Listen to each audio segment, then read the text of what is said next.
Rock God is Stone Cold. The Hellraiser is back. Here we go. Evolution of the Shield. John Cena versus the Showstopper. Hulk Hogan and The Rock in the same ring. You will never take my place at the head of the table. Undertaker with a Hell's Gate submission. Oh my God! What? My God, Michaels just kicked Cena's head off. The Monday Night Wars have come to WrestleMania. It'll be The Rock. It'll be Austin one-on-one. Third and five to the Undertaker. Do you believe in miracles? The streak is over. Hey, what's up, guys, and welcome back to Rivalries on the WWE podcast on this Friday, January 7th, as the first WWE Rivalries podcast of 2022.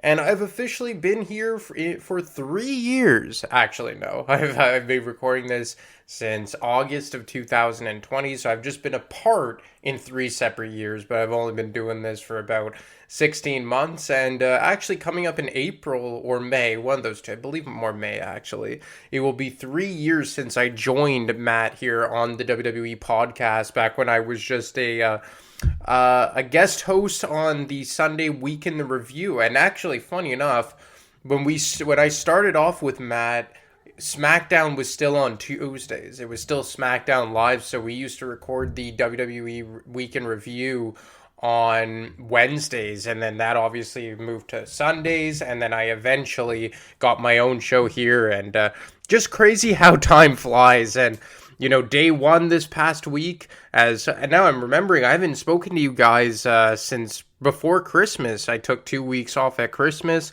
I hope you guys had a great holiday season. Happy New Year to all of you guys. And, you know, day one, I won't touch too much on it, obviously. That's not why you're here, but I think that was one of the better B-level pay-per-views in quite some time. And by B-level, I mean all non-Survivor Series, SummerSlam, Royal Rumble, and WrestleMania pay-per-views. It felt like a big-time main event type of pay-per-view, which is crazy given the fact that Roman Reigns wasn't even there. But I felt that the top 2 matches in the Raw Women's Championship match and the WWE Championship match really blew it out of the building. And specifically Brock winning it, having that splash. I didn't expect him to walk away with the championship, and then even more so, him setting up for the match against Bobby Lashley at the Royal Rumble. Just really, really good booking on WWE's part. I loved it, and hopefully this continues, and it certainly has me excited for WrestleMania season and eventually WrestleMania. And speaking of WrestleMania, we're going to go back to 2003 for a rivalry that culminated at WrestleMania 19 at Safeco Field in Seattle in Hulk Hogan versus Mr. McMahon. And not a lot of people talk about this rivalry, which is odd because in terms of the Mr. McMahon character, it is probably a top 3 rivalry of all time for him. Because number 1, obviously, bar none, it's Stone Cold Steve Austin.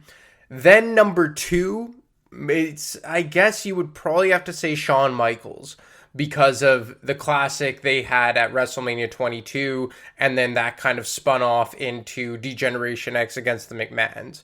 And then number 3, it's probably Hulk Hogan. And the build to this match was a very compelling one, because it was billed as 20 years in the making. And they played off of real life events, you know, Hulk Hogan and Vince McMahon kind of building up the WWF together, who created WrestleMania, and then Vince McMahon spinning it into that he created Hulkamania, and at WrestleMania, he's going to kill it. And then they play off him defecting to WCW in the 90s, him testifying against Vince McMahon in trials in the 90s. And it really felt like a big fight feel. And this WrestleMania in general, I think, is one of the most underrated manias of all time. Obviously, when we talk about historic WrestleManias, we talk about WrestleMania 17, the best pay-per-view WWE has ever put on. WrestleMania 3, when Hogan body slammed Andre the Giant. WrestleMania 30, when Daniel Bryan won the WWE World Heavyweight Championship. WrestleMania 21, where John Cena and Batista won the WWE and World Heavyweight Championships respectively, kind of ushering in a new era. But WrestleMania 19 was kind of like a bridge between the Attitude Era and the Ruthless Aggression Era. And you really got the best of both worlds, because in the main event, you had the Ruthless Aggression Era in a nutshell, and Brock Lesnar versus Kurt Angle for the WWE Championship. And then for the World Heavyweight title, you had Triple H versus Booker T in an underwhelming match, an underwhelming program. I covered that on Rivalries already. But that also, in a nutshell, was kind of like Ruthless Aggression, right? Triple H walking out on top as the World Heavyweight Champion. It felt like he was World Heavyweight Champion for 2 years straight during the Ruthless Aggression Era. And then you had The Rock versus Stone Cold Steve Austin for the third time at WrestleMania. And, the last match in Stone Cold Steve Austin's career, The Rock finally getting that monkey off of his back and walking out as the victor. But then you also get Hulk Hogan versus Mr. McMahon. And this was a match that it kind of transcended both the Ruthless Aggression and Attitude eras. It kind of went all the way back to the Golden Era, the late 1980s and the early 1990s. And you were playing off of real life events. And at this point in WWE, kayfabe was kind of still a thing. I think you only really started to see that get broken in the late 2000s. This was still the early 2000s. So it kind of made you believe, or want to believe, like, my God, is there a real life animosity between Vince and Hulk Hogan? And how this came about was the year prior at No Way Out 2002, you had Hulk Hogan return with the NWO when Vince McMahon said that he was going to inject some poison into the WWF back at that time. And Hogan comes back, has a short month-long run as a heel, his classic NWO character that we became accustomed to in WCW. He goes on to have the program with The Rock, and then eventually turns babyface following his defeat to The Rock at WrestleMania 18. And then we get the classic red and yellow Hulk Hogan. And Hogan went on to have a pretty good run, winning the WWE Undisputed Championship from Triple H at Backlash 2002. Shortly thereafter, drops it to The Undertaker, I believe, at Judgment Day. Puts over Brock Lesnar in the summer of 2002. And then, I don't know if you guys remember this, but has a short comeback as Captain America. And that is kind of like how it ended. And then Stephanie McMahon in January of 2003 brings Hulk Hogan back. And during this, and when she brings him back to SmackDown, it was like this big, big signing for her, as she had only been on the job as SmackDown General Manager for about 4 or 5 months at this point. And when she does bring him back, while everyone, including herself, is ecstatic, it wasn't as warm of a welcome for Vince McMahon, who comes to the ring and says, "What the hell is this?" and is very upset as to Hulk Hogan being back in WWE. And they spar a bit with words, and Hulk Hogan eventually knocks Vince McMahon out with a punch. And then this ultimately leads to Vince booking The Rock versus Hogan #2 at No Way Out in 2003. And this was the match where everything got kickstarted on the route to Hogan versus McMahon at WrestleMania. And you may say, well, how did Vince McMahon and Hulk Hogan even cross paths in, Montreal at No Way Out 2003 against The Rock? Well, Vince McMahon wasn't involved in the match until right near the end. The lights are out. What the hell? Wait a minute. The referee's been knocked down. How the hell did that steel chair get in the ring? Right there, Rock's down too, and Hogan had the Rock defeated off the leg drop, and the damn lights went out. And now the referee's out, Rock's out. There's a chair in the ring. Oh, and there's Mr. McMahon.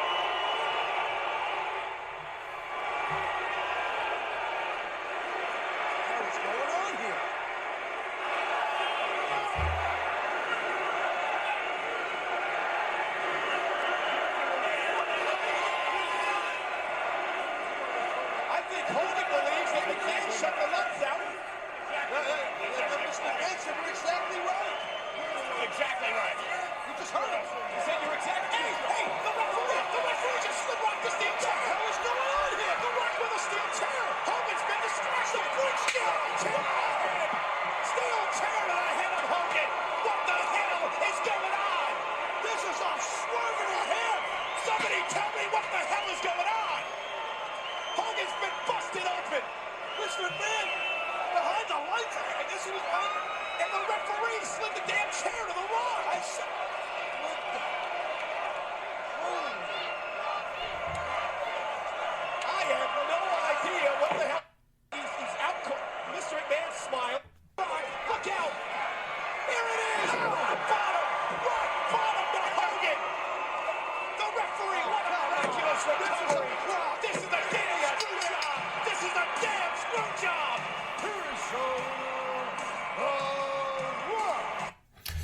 So, and I'm sure, I think I've played you guys that clip before, as I've covered The Rock versus Hogan, but it made sense for this rivalry as well, because this is what really fast-tracked the program between Rock and Hogan and Vince McMahon, rather. And what ends up happening here is that you start building Hogan and Vince McMahon through kind of like the Montreal Screwjob 2.0, because, you know, it's in Montreal, you screw over Hogan, and, you know, Hogan arguably a bigger star in Montreal, which is crazy, than Bret Hart. I've been in the building when Hogan's there. They go crazy for him in Montreal, and I just think Canada as a whole. And this leads to them having the confrontation on SmackDown, where Hulk Hogan challenges Vince McMahon to the match. And this was a very telling moment for me, because not only did Hogan, I guess, come off as, to me, in retrospect, I'm not saying for everyone, but to me, come off as kind of unlikable, it was arguably one of the best promos that Vince McMahon ever cut, in my opinion. That's saying something, because of all the brilliant work that he did with Stone Cold Steve Austin in the late 1990s. And obviously it's a work and it's all storytelling and they weren't actually going at each other, but the way Vince McMahon was speaking to Hulk Hogan, it was as if there was some deep down anger, you know, lying beneath the surface. And let me tell you, by the time this promo was done, you were ready for their match at WrestleMania.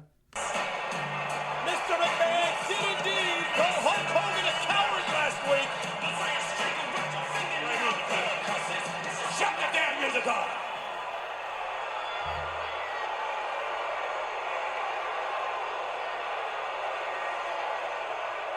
I got no problem settling an issue with you at any time, at any place, Hogan. Just for the record. No problem at all. Oh, really? There's the right there in the ring. Right there, there's the I got no problem settling an issue with you, Hogan, anytime, any place. I do have a problem, however, doing it as men, because, quite frankly, you're not a man. I'm the only man of the two. Matter of fact, Hogan, you're not a man at all. You're just a mere shell of a man. And you know it when you look in the mirror. I can't believe that you would call me out here, Hogan, after all I've done for you. After all the... Why don't you shut your damn mouth? I'm tired of your crap, McMahon. You know, week after week, you come out here, Vince, and you say how you hate Hulkamania. You come out here and say how you created Hulkamania. Blah, blah, blah, blah, blah. Well, you know something, McMahon? You're either delusional, you either got hit in the head with a damn hammer, or you're either a straight-out liar, McMahon, because you had nothing to do with creating Hulkamania. You had nothing to do with it at all. You did not create Hulkamania. I'm just going to stop it there because, you know, Hogan, he's I don't know, man. Like, maybe it's just watching it in hindsight that he's just very not likable. Maybe it's because now we've been accustomed to Hogan coming back and coming back and coming back, where it's just gotten saturated. But it's just such like a difference of caliber between him and Vince. And, like, Vince is just so candid when he would do promos like this. It's like you couldn't see through Mr. McMahon and where Vince McMahon began. Like, the lines were blurred between Vince and Mr. McMahon. And, it only gets better here as this promo, like, marches on. Ago, and you put the Rock in your place, brother. You say you're a man? Well, then I say prove it, Vince. Get in this ring with me right here tonight.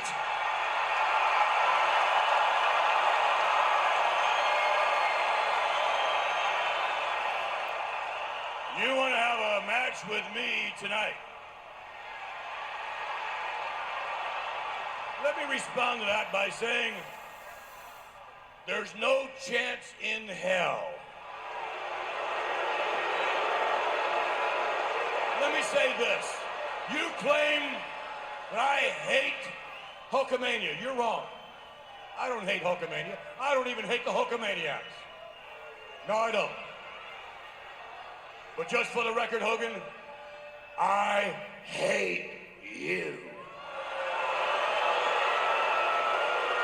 And I'll tell you why I hate you, Hogan. I hate you because I created you and you turned your back on me. You walked out on me, Hogan. I hate you because you left me. You went down south and joined up with Ted Turner and you competed against me. I hate you for that. I hate you because you tried to put me out of business and you know damn well you did. And something else I hate you for, and this is more personal than anything. Something else I hate you for, Hogan, is this. You testified against me for the federal government in the trial of my life, and you know damn well you did, Hogan. Hold on a second, McMahon. If it wasn't for my testimony, I saved your ass. You would have went to prison, and if it wasn't for me, your big ass would still be rotting in prison. And you talk about... Yeah, it's crazy that as soon as Hulk Hogan gets on the mic, my interest immediately just torpedoes down. But it felt so real. And because at the beginning, when they were going down this McMahon-Hogan route, I was just like, okay, they did it with Austin. They kind of did it with Rock. Okay, just the next big star to go up against the creator, Vince McMahon. And they found a way to make it arguably the most interesting program going into WrestleMania. Obviously, we knew that the match itself, and we'll get to the match in a bit, wasn't going to be a 5-star classic, especially if you go back and watch it and judge it by today's standards. But the interest level was massive, especially given the fact of who it was going up against. Rock versus Austin, Lesnar versus Angle for the championship. And I would say that going into this WrestleMania, it was second on the interest level for me personally, right under Rock and Austin, just because of how personal it got leading up to the eventual match at WrestleMania 19. And I'm going to play a bit more of this clip here because when Vince McMahon finally goes off here, it's just something to behold. You son of a...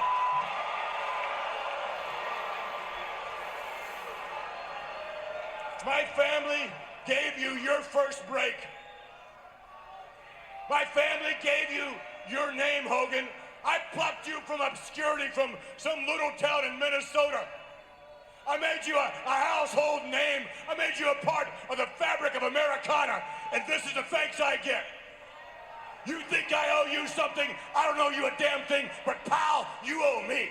I can tell you right now, you owe me and I'm gonna collect. You want a match with me? You're not gonna have a match, Hogan. But you know what you're gonna have, Hogan? You're gonna have a fight. And I dare say to you, it's the first real fight you've ever been in, Hogan. And I'll tell you where this fight is going to take place, on the biggest stage our industry knows today. Yet another one of my creations, known as WrestleMania. That's where this fight is going to take place. Oh, but wait, Hogan. There's one stipulation. And that stipulation goes like this. Not if, but when you lose your fight to me at WrestleMania, Hogan, and I want this in writing because your word's no good. I want it in the contract that you will never, ever again wrestle as long as you live. And, in writing was a very, crucial choice of words for Mr. McMahon, because that led to the contract signing the following week on SmackDown. And up until the build of this, it was all talk. You hadn't really seen them, clash physically. Okay, Hulk Hogan had knocked him out with one punch the first time that they met face to face. But aside from that, it was just words. Very intense words, but words nonetheless. And you had Mean Gene Okerlund come to mediate the contract signing. And Hogan comes to the ring first and signs the contract. But when it was Vince's time to come to the ring and sign his John Hancock, things took a very sharp left turn. Here comes the boss. History in the making tonight. Got goosebumps, Cole. I got goosebumps. The hell is it? Mr. McMahon with a steel chair. Wait a minute. Where the heck did he come from?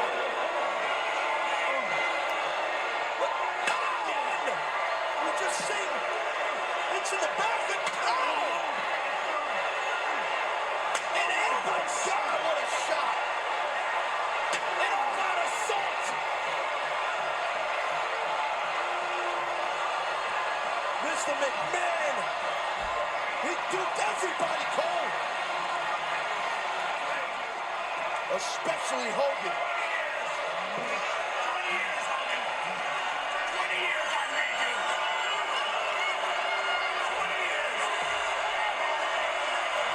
Evil genius with a sneak attack on Hogan. It worked though, Cole. Vince McMahon is going to sign this contract. Mr. McMahon has signed his end of the deal. Then we're going to come over here. Son of a bitch. Right over here. You see the thing I got in my hand? You see the thing I got in my hand? Oh my God! McMahon with that pen! God, this is sickening attack. Now, you bastard, you. Now, you're going to sign. You're going to sign in your own blood. That's what you're going to do.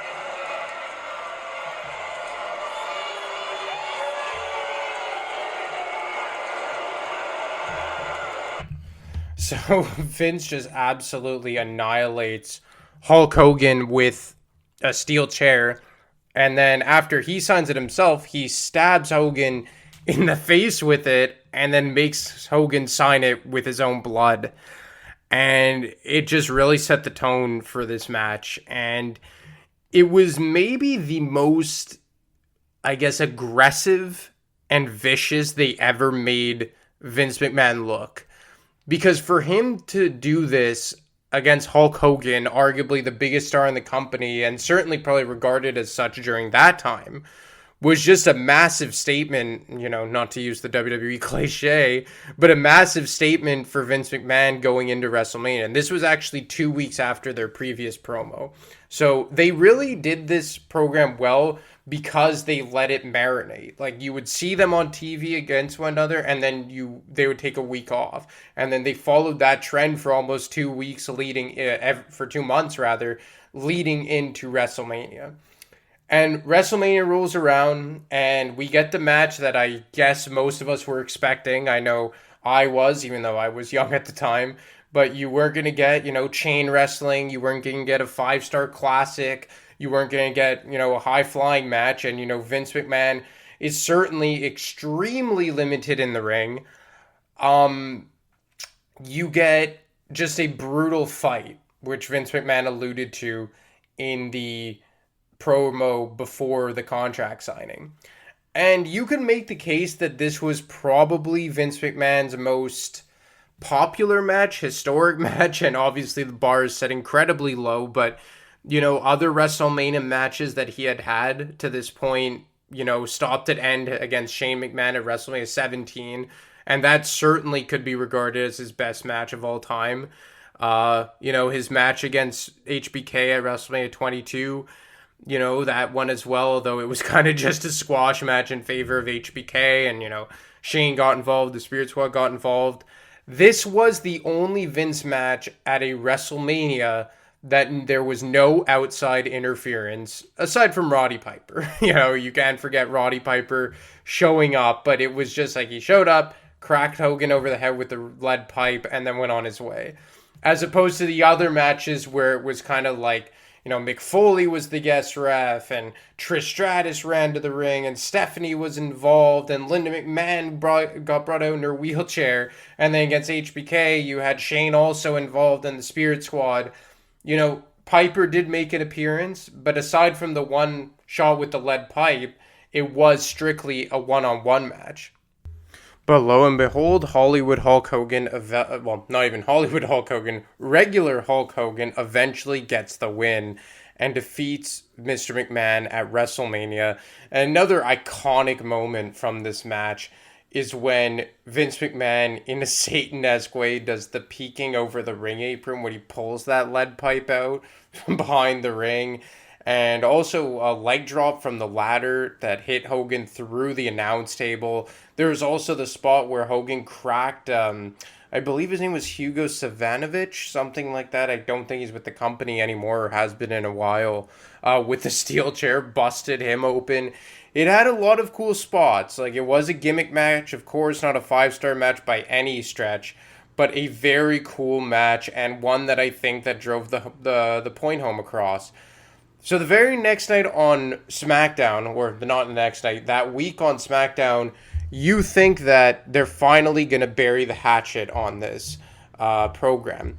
And Vince has Hogan come to the ring, and they seem to finally bury the hatchet. Vince, says that he was going to honor his word and this, that, and the other thing. But just when him and Hogan shake hands and Hogan says thank you, Vince has one more trick up his sleeve.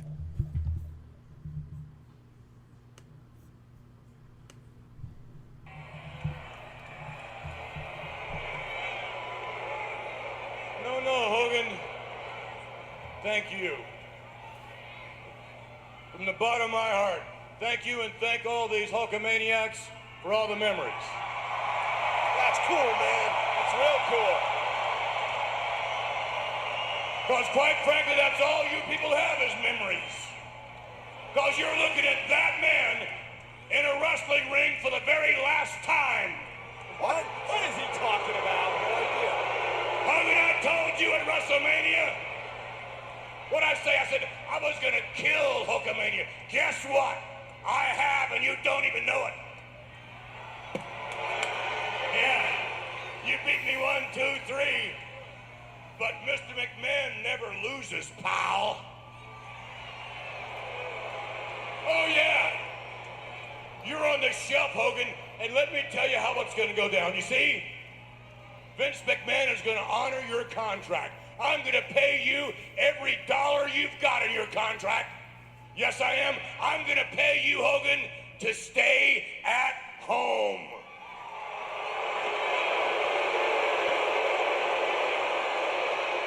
That's right.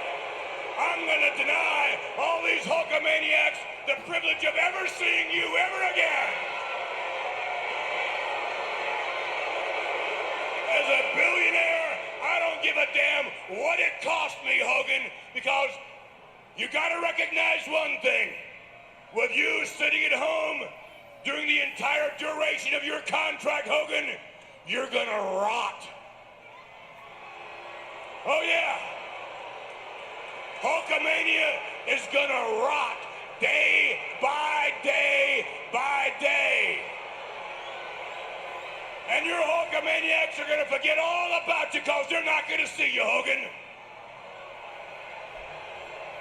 And after it's all said and done, and your contract is finally up, you know what?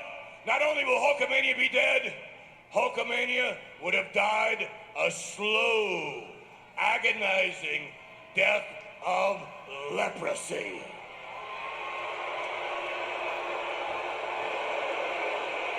And if you don't like what I've said, Hogan, I'm waiting in the parking lot for you. In the parking lot, no chance. Oh my God, Vince McMahon is just, at this time, he was just absolutely A1 on the mic. And Hogan follows him to the parking lot. Vince has a bunch of security there. Hogan's daughter's in the limousine waiting. And Vince throws him out, just throws his bags in the trunk, saying, you know, get that bleep out of here. Just, yeah, well, this kind of closed the book on this rendition of the program. And then Hogan would come back with the Captain America, and they would do the lie detector test. But it got kind of hokey after that. So for all intents and purposes, this was kind of the end to the Vince and Hogan rivalry as we knew it leading into WrestleMania 19.